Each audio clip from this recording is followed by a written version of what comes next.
So, hey guys, welcome to another episode of the Sip and Chat. And today's guest is someone I've been meaning to bring on to the show. Luckily, today is my lucky day. And I have Vinay, who is a roaster and also a farmer.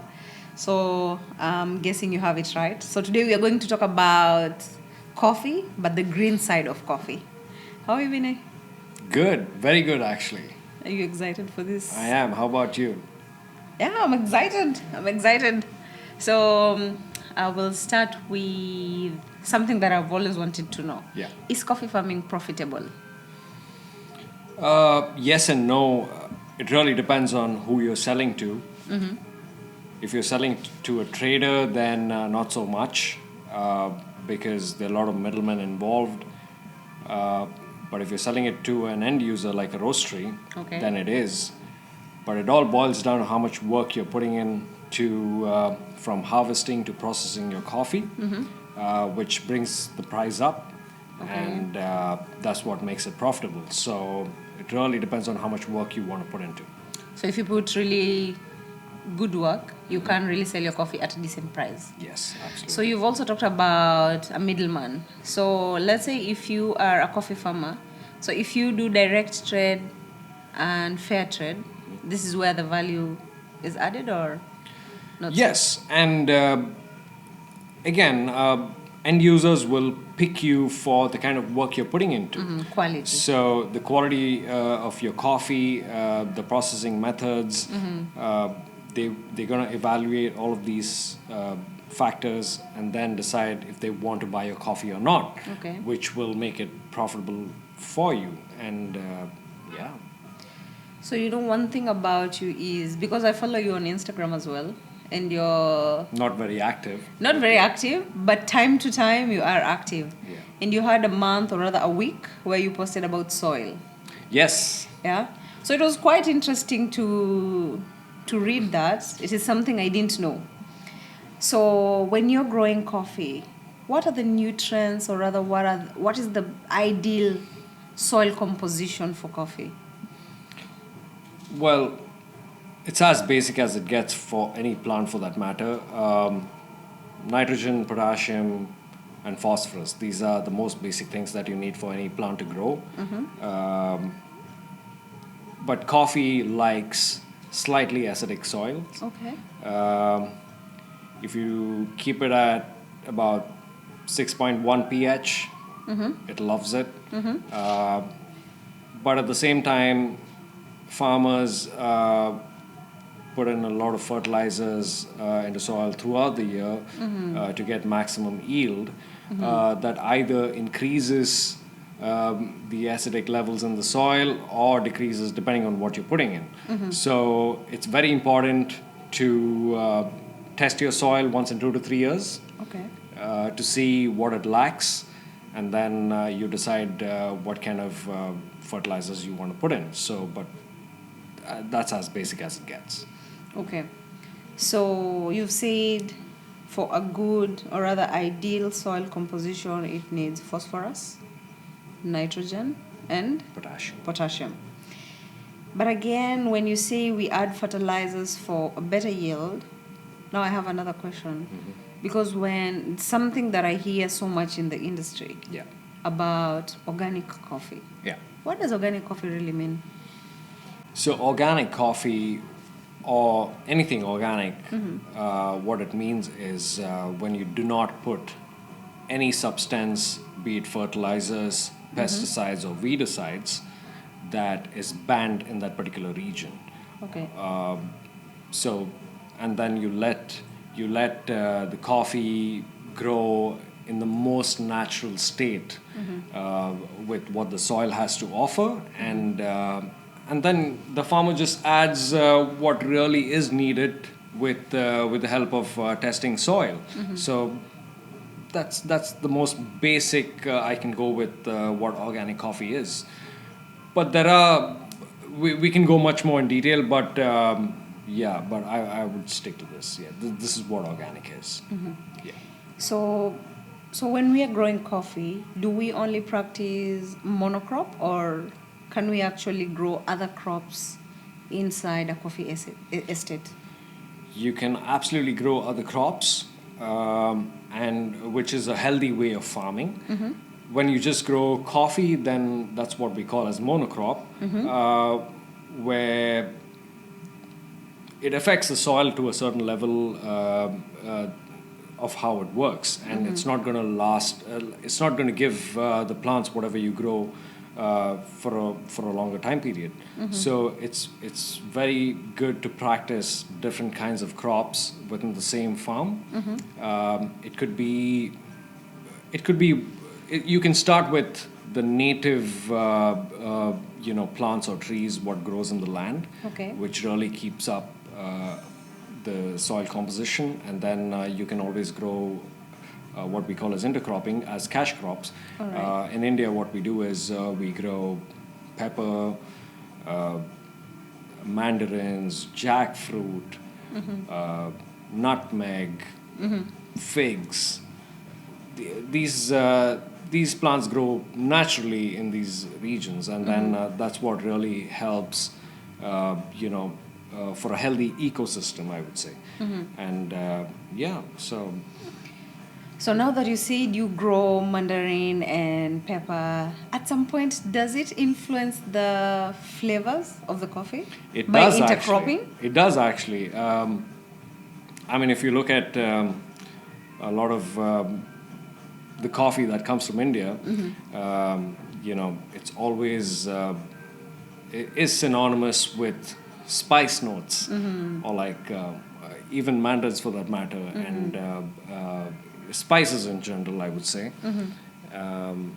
So it is from an effect of intercropping, you will say? It is. Yes, But it can it can be taken positively or negatively for the outer world, but end of the day, it helps. It helps with Enhancing the whole the- ecosystem of where we grow our crops.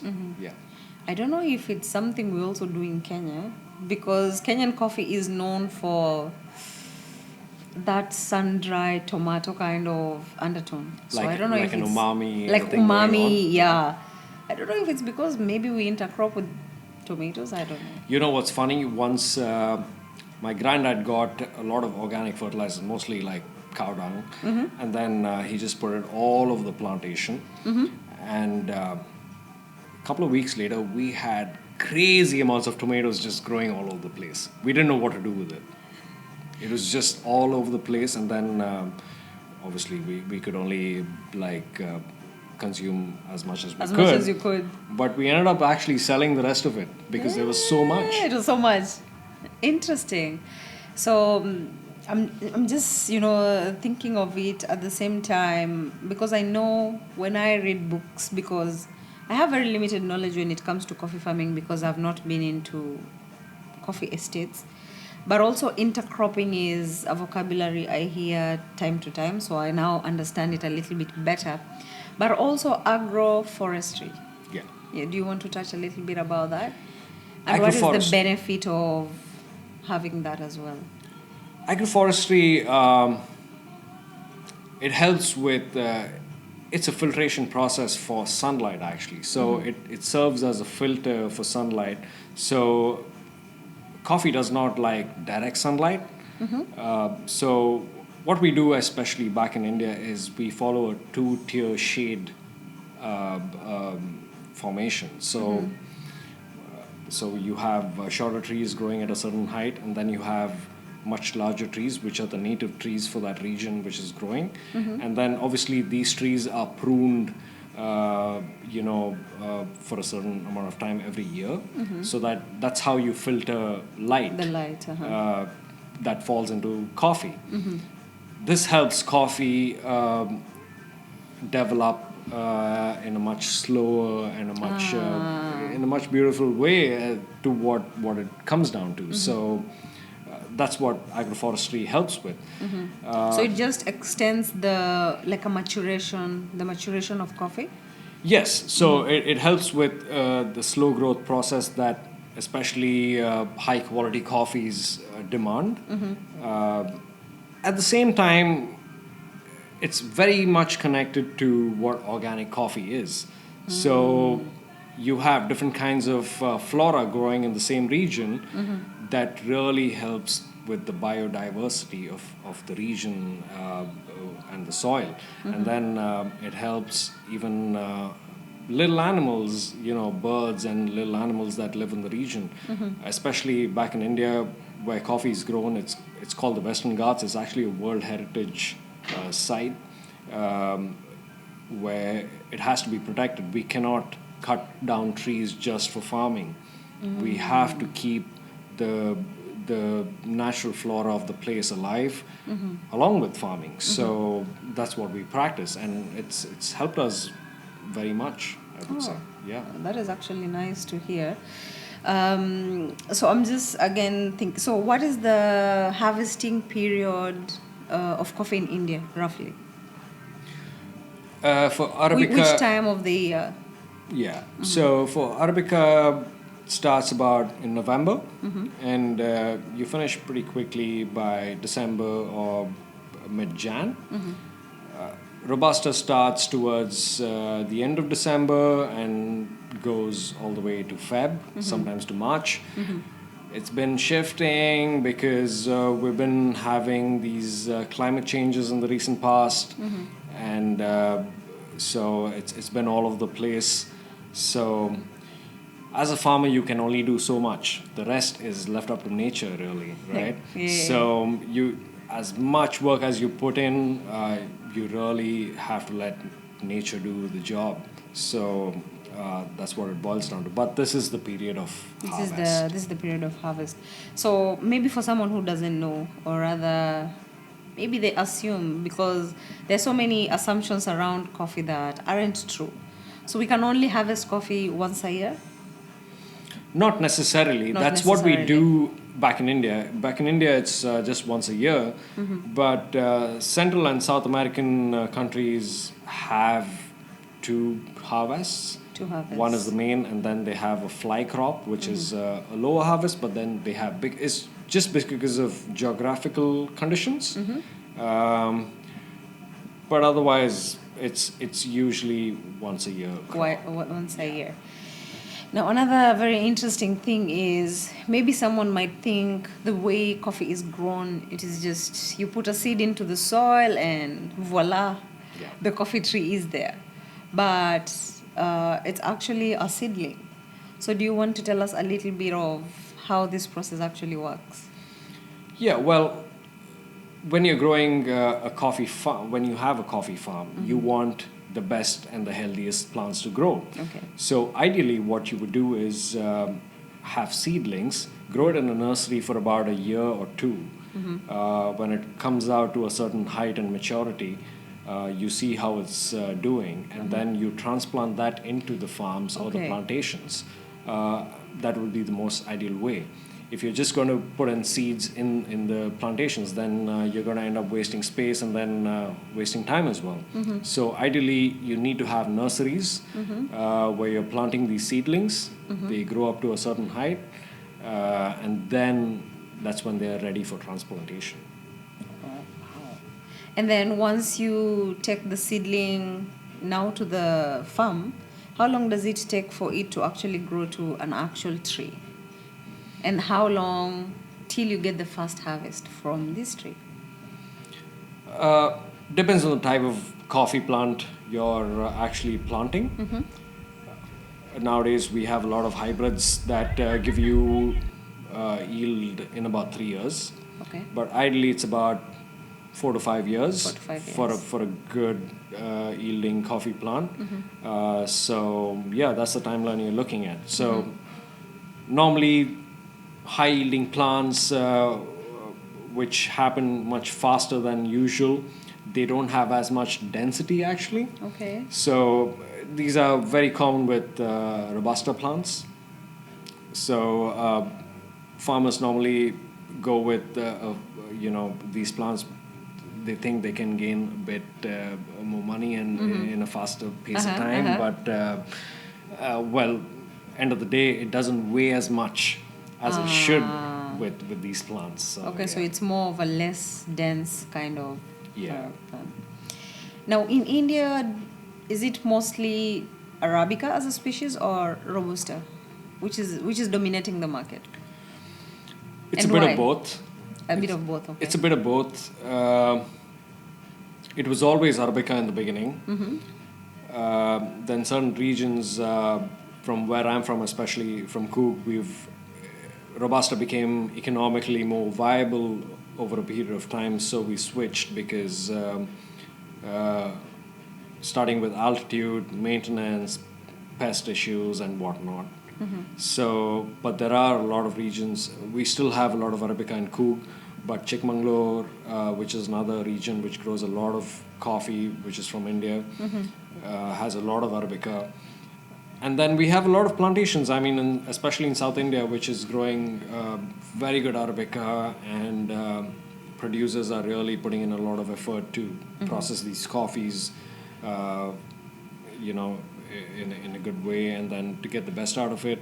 So it's a bit of both, I would say. It's a bit of both. Yeah.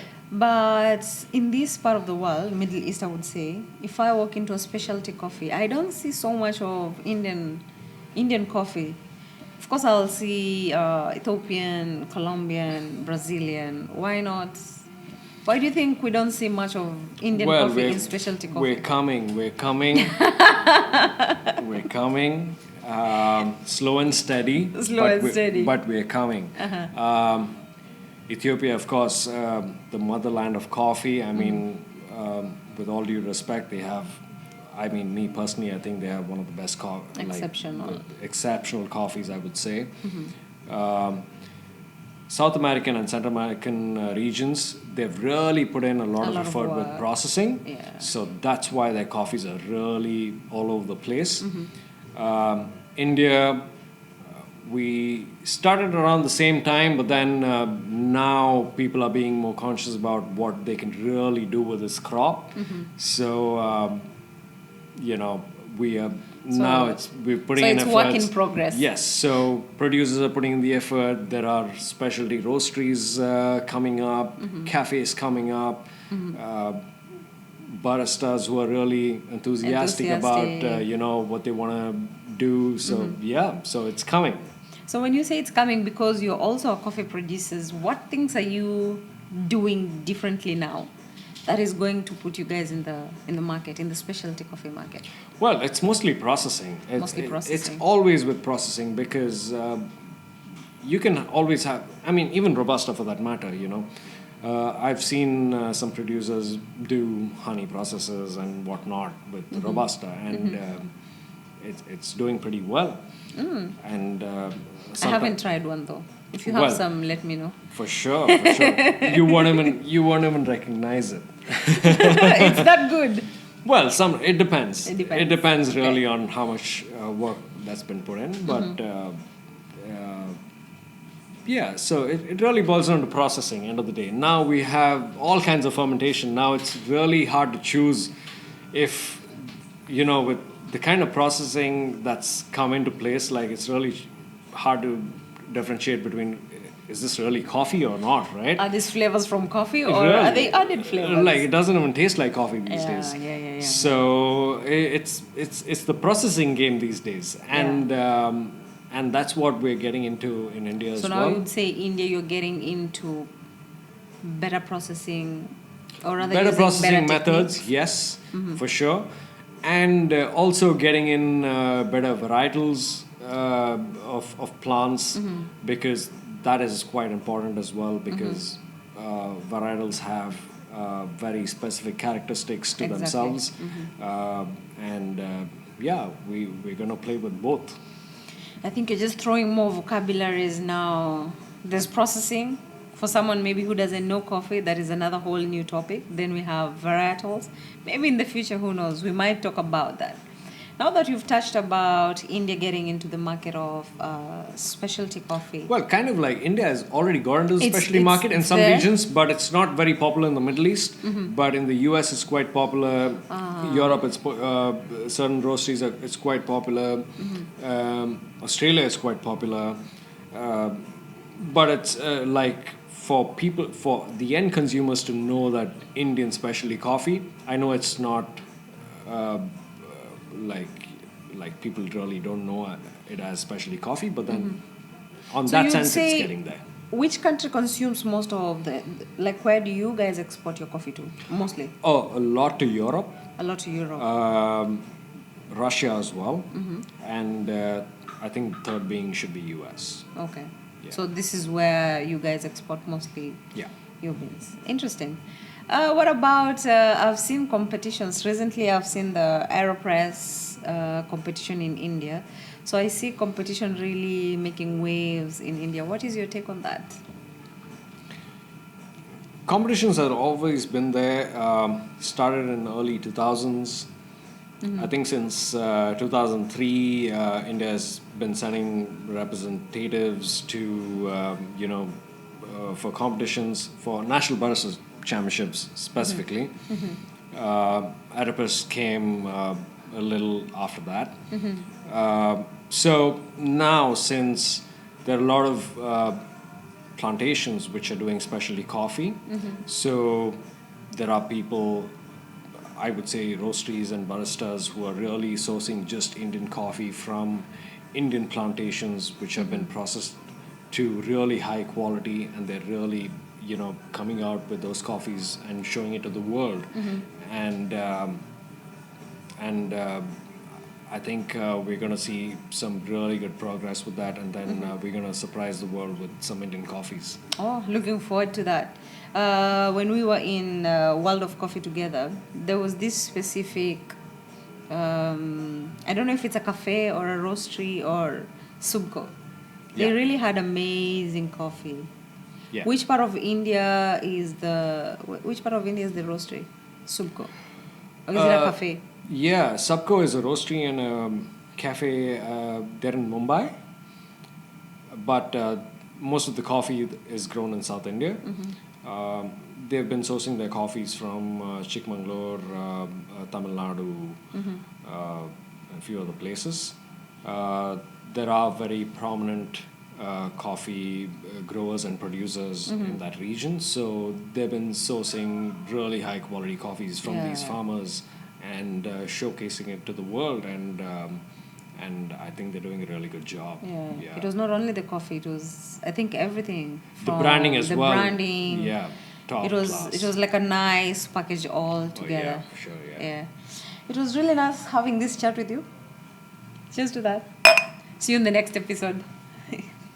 Thank you. See you guys. So there you have it. See you on the next. Bye.